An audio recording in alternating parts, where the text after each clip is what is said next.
Om Sadashivasamarambham Shankaracharya Madhyamam Asmadacharya Paryantam Vande Guru Paramparam Guru Brahma Guru Vishnu Guru Devo Maheshwara Guru Sakshat Param Brahma Tasmai Shri Gurave Namaha.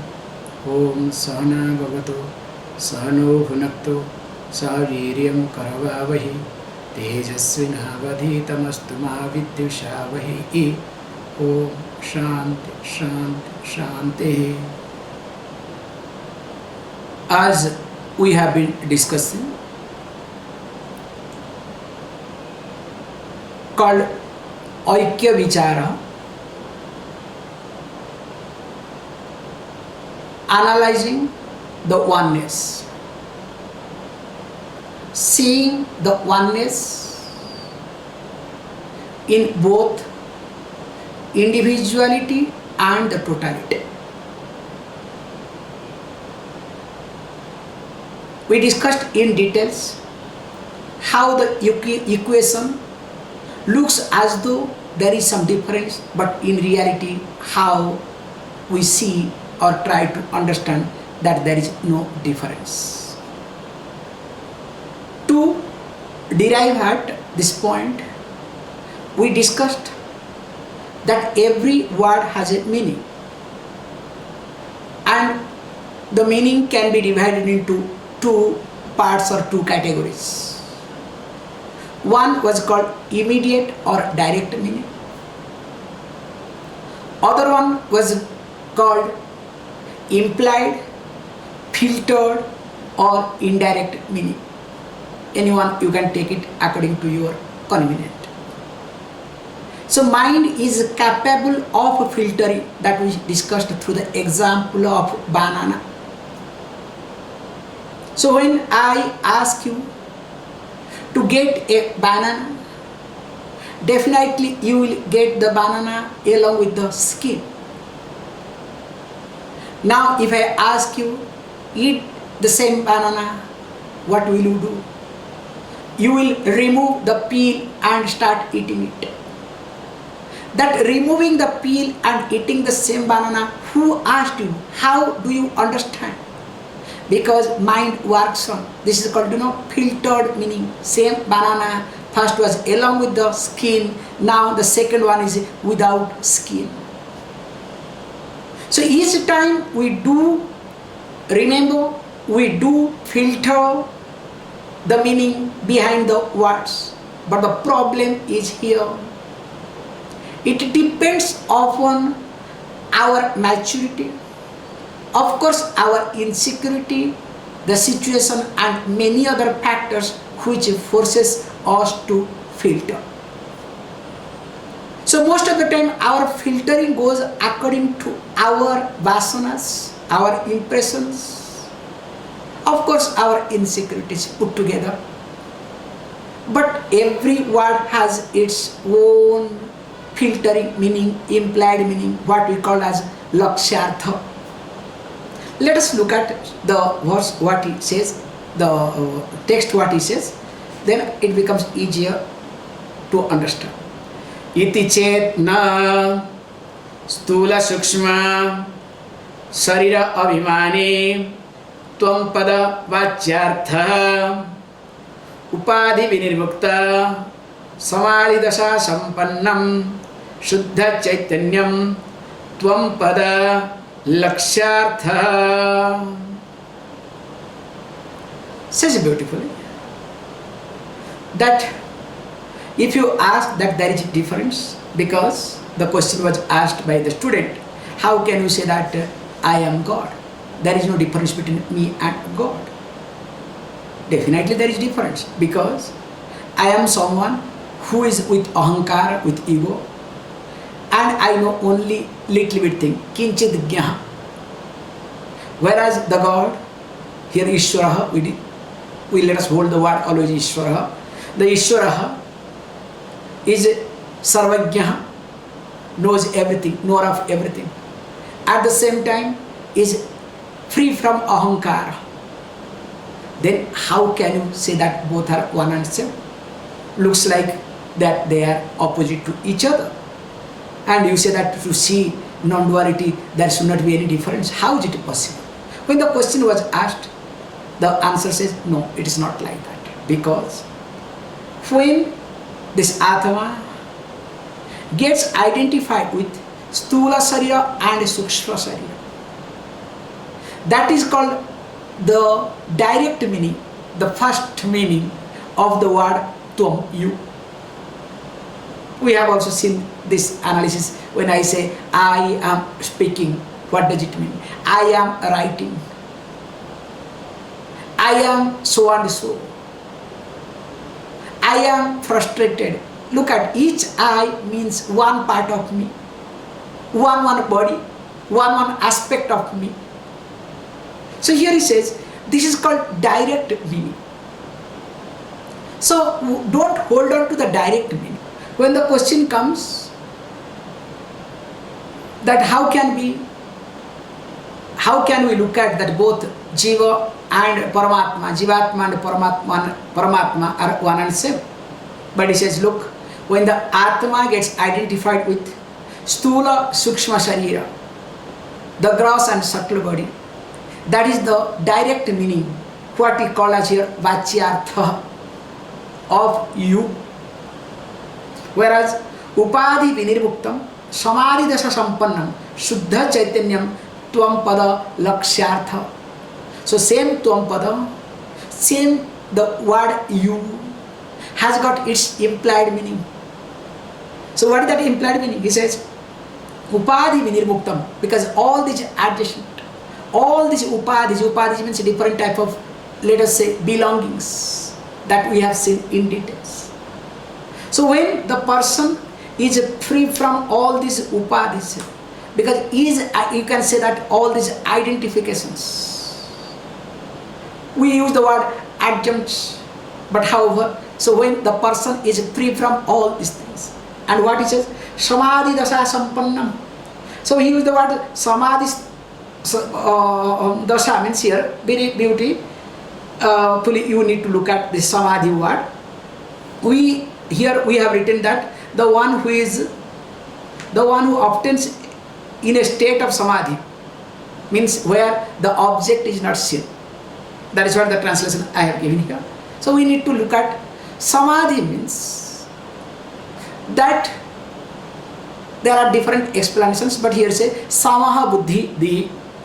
So where the Buddhi is same, in the sense it doesn't fluctuate. You are not being carried away with the seen object, neither with the seer. So generally, if you look at the Samadhi, that where, please understand, that three things are together. When I say three things, we call it Triputi. Three things means, if you look at the object of known, the knower, and the process of knowing. If you want to say seen means object of seen, the seer and the process of seeing, object of experience, experiencer and the process of experiencing. Technically we call it as a Triputi, three things. So when these three things are one and same,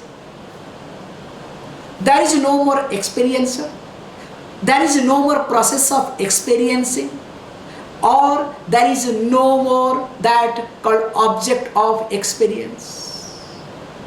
In fact, all the three becomes one and same. There is no division at all. There is no difference at all. That is called Samadhi.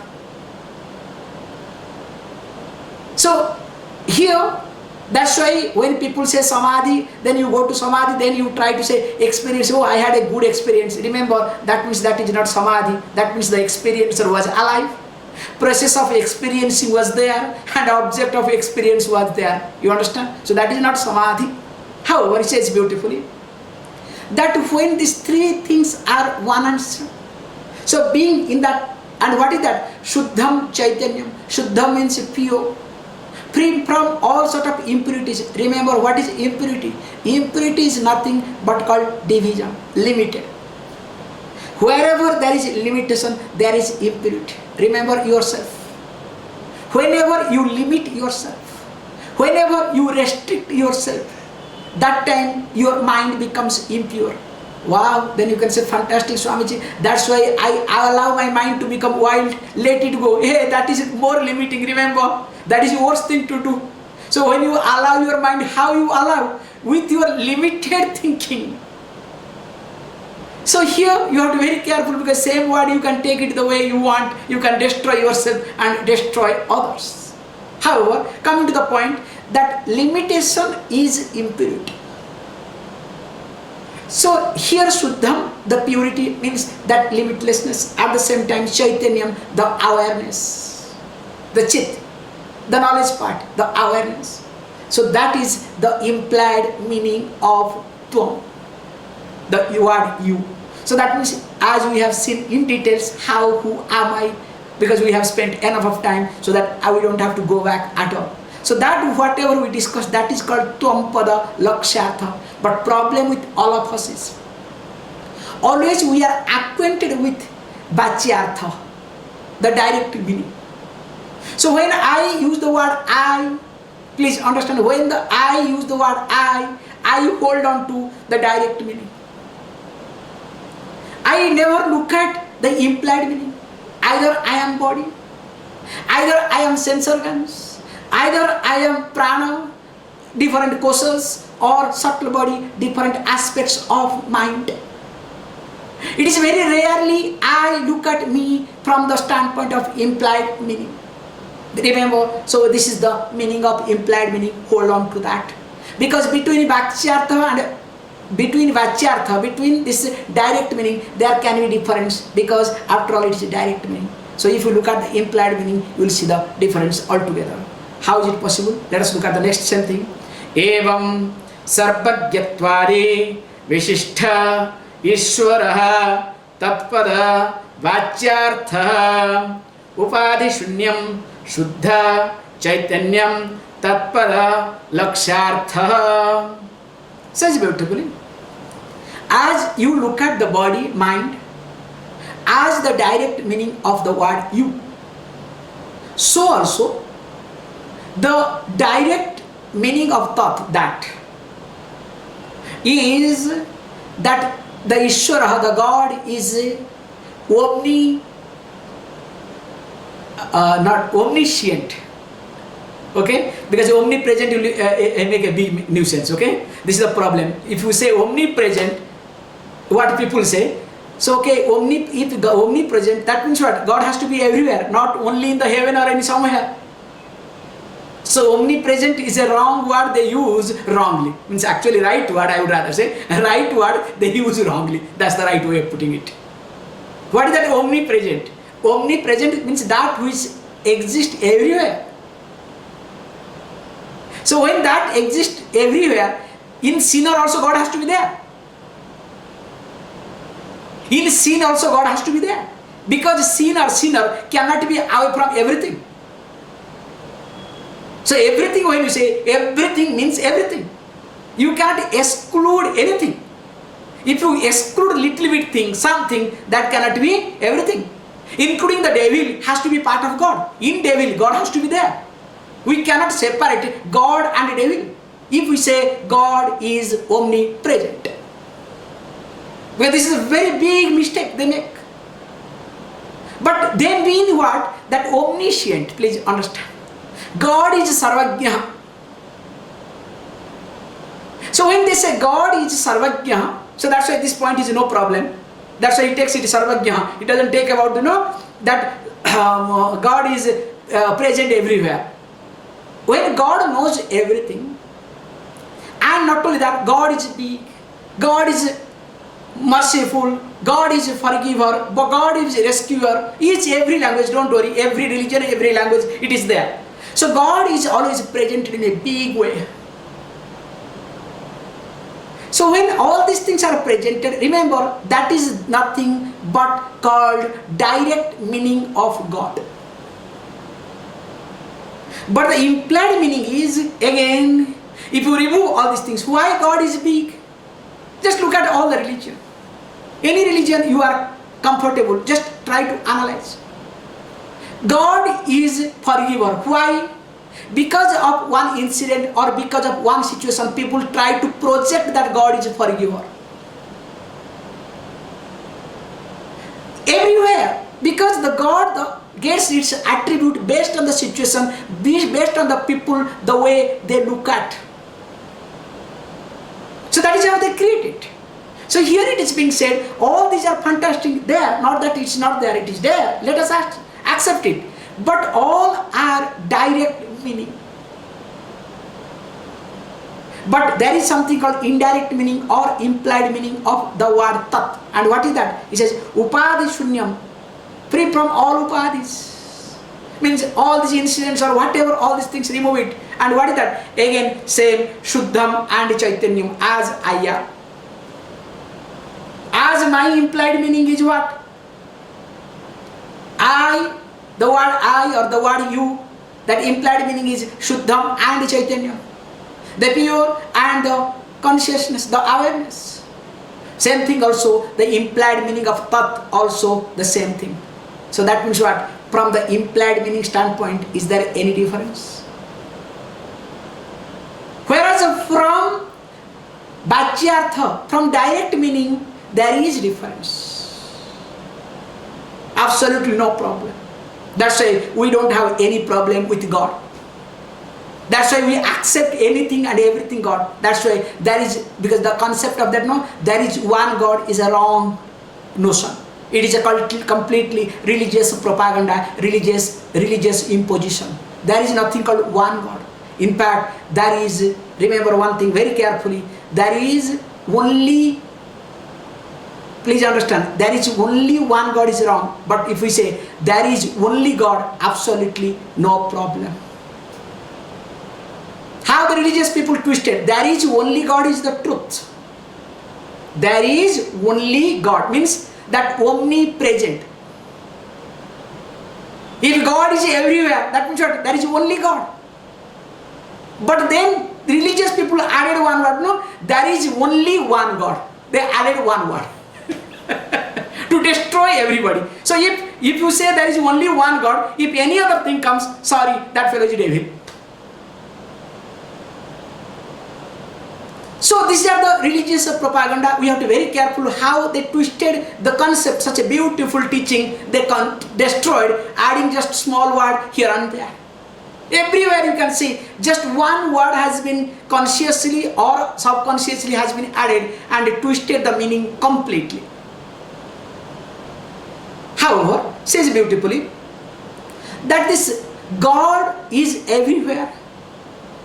Or there is one God, there is only God, but how it became, there is only one God. All these things, when we say one God or whatever, please understand, again it becomes, let us say, accepted as Vachyartha. That's why when I look at me as Vachyartha, please understand, this is the most important point I would like to give the connection here. If I look at me as Vachyartha, direct meaning, let me also look at the God as Vachyartha and let me relate with the God. That's why accepting God in one's own life is very important. One need not be afraid of God. Either you need not love God, also loving God is not possible. Please understand, this is another nuisance. This is again religious propaganda. How can you love somebody unless you know the person? Unless you know something or somebody, will you be able to love? Try. That's why you love somebody, the moment you know more and more, you start hating. Does it happen or not? From a distance you love person. The moment you become closer and closer, then you know in and out of that person. Then what happens? You start hating the same person. Where is your knowledge? Tell me. That means if you say you love God, do you know really God? Without knowing, how can you love God? That's why love your neighbor, exactly like, no, love your neighbor. Is it possible? Try. I have never seen, because everybody just says that you must love your neighbor. How is it possible? Only it is lip service for others' consumption. However, so relating with the Ishvara becomes spontaneous. When you look at yourself from Vachyartha standpoint, and you look at the Ishvara or the Tattva from the Vachyartha standpoint, absolutely no problem. You can do 10 times namaskaram, 10 times puja, at the same time you can stand like a stick when you look at yourself from the standpoint of lakshyartha. That is called maturity, that is called understanding. Okay, that's why it says, evam jiva ishwarayoho chaitanya rupena abhede vadhaka abhavaha. So if you look at between this jiva and Ishvara, from the standpoint of the Chaitanya, from the standpoint of the awareness, the consciousness, now there is no differences. Okay, let us read the next. Evam cha Vedanta vakyaihi sadguru upadeshena cha sarveshu api bhuteshu yesam brahma buddhi utpanna te jivan muktaha bhavante. So from here comes jnana phalam, the next, let us say, chapter or next step which we have discussed in the beginning. So jnana phalam, the result of the knowledge. In this place, he introduces one beautiful word called Jivan Muktaha. So Jivan Muktaha, Muktaha means free, Jivan means while being alive. Only Vedanta Shastra talks about it, nobody. The religious people never talk this at all. And if they talk, nobody will be interested and they will start questioning them left, right, and they cannot answer. All the religious people will say, yes, you will be liberated. And what is that liberation? Going to heaven or whatever. Only after death. So that nobody can verify. Suppose if you go to heaven, you will never come back. And even if you come back, there are cases. People will look at what? A ghost. In fact, they will chase you. They will not allow you. Your children itself, their children themselves will not allow you to enter inside the home. Just imagine. After a few years or few months, you come back. Somehow you manage to get a divine body, and with that divine body you come back. Will anybody accept? And these religious people know very well, okay? So talk in such a way that yes, you will be liberated, you are a free person, you will enjoy your life only after death, so that which cannot be verified. So we call as unverifiable belief. So most of the religious dogma is based on unverifiable belief. That's why many people are this, let us say, pragmatic people are not interested in religious thing because of this approach. If I have to be free after my death, let me enjoy. Anyway, after enjoying also when I die, also I am a free person, then why should I suffer in order to be free? You understand? This is the present generation. Why to suffer to be a free person after death? Let me enjoy, and of course when I die, have you ever seen, like, this is the concept, that is called charbak, hedonist we call in English. Yavat jivet, sukham jivet. Perfect. As long as you live, may you live happily. Then next comes, in order to live happily, what you say? Runam krutva ghrutam pibet. So in order to live happily, comfortably, makes no difference whether in order to, because those days ghrutam means ghee, okay? Drinking ghee or eating ghee was very prosperity, health, my mind, all the way, till now also, don't worry. Consuming 1 or 2 drops, one spoon of ghee every day is very good, especially if you want to get rid of this Omega brand. Because this Omega is one of the brand, as you know, sells huge in a great way, and they have purposefully destroyed the ghee and butter. So you should not eat ghee and butter, this is cholesterol, blah blah blah, all these things. And of course doctors, Whatever pharmaceutical company says, doctors have to listen to it. However, let me not get into the controversy. So here it says that even if in order to enjoy, beg, borrow, here is, borrow, okay? Here I can say beg, borrow or steal, makes no difference. You want to enjoy, you want to be comfortable, so makes no difference whether you beg, borrow or steal. Anyway, enjoy your life. And you know why? The logic comes. Dangerous logic, okay? But of course it's a beautiful practical logic. Bhashmibhutasya dehasya punaragamanam kutah. Have you ever seen a single person whose body has been cremated? And after cremation, that took fire, okay? It has become into ashes. After becoming into ashes, have you seen that fellow has come back? There is no chance. At least if you bury, maybe that fellow may come up, get up and come out. You understand? He goes one step ahead, okay? Burnt into ashes. So that is called cremation, okay? Because we say, because they have taken the cremation differently. Because cremation is actually where it has to be burnt.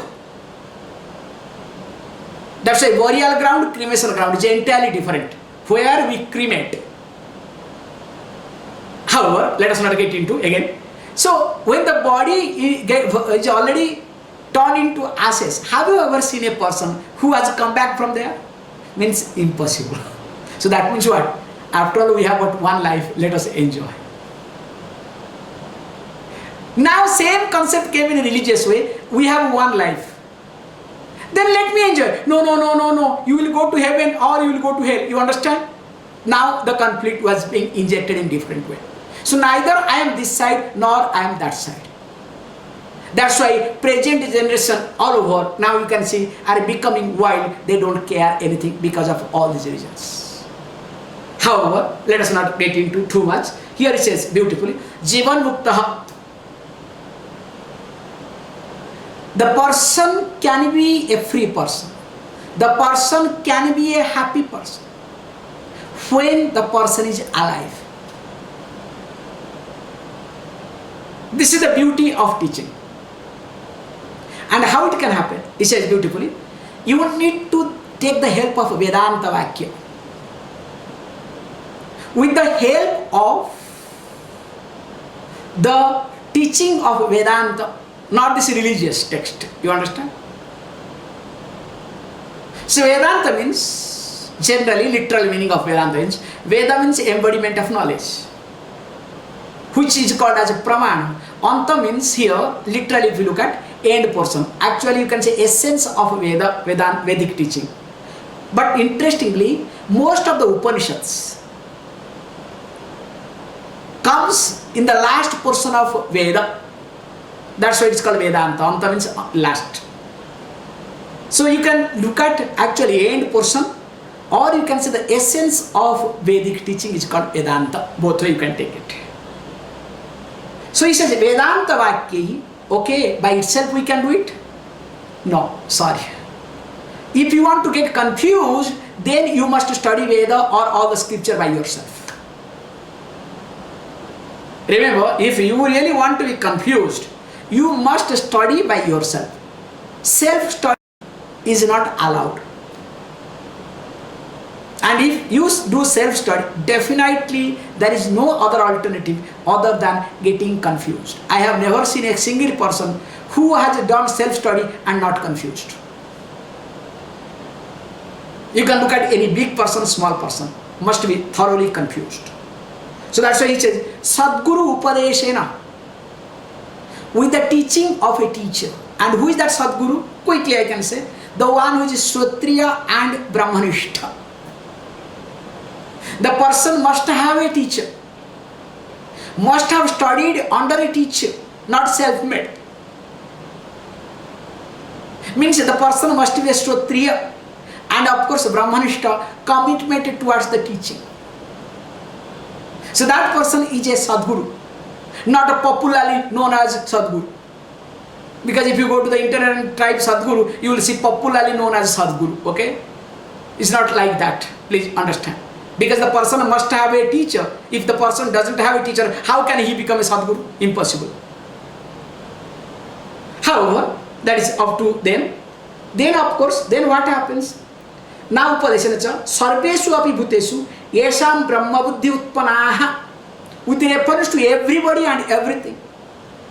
The one who is able to see, the one who has got the vision of a Brahman, the oneness, that person is called a living, liberated person. Means liberated while living. Why and how? Because the question will come. The question as usual, Nanu, you understand? Nanu means question. So when the moment comes, Nanu, question comes, I have a question, you will ask, what do you mean by this Jivanmukta? Jivanmukta kaha? You will ask the question, and that you will see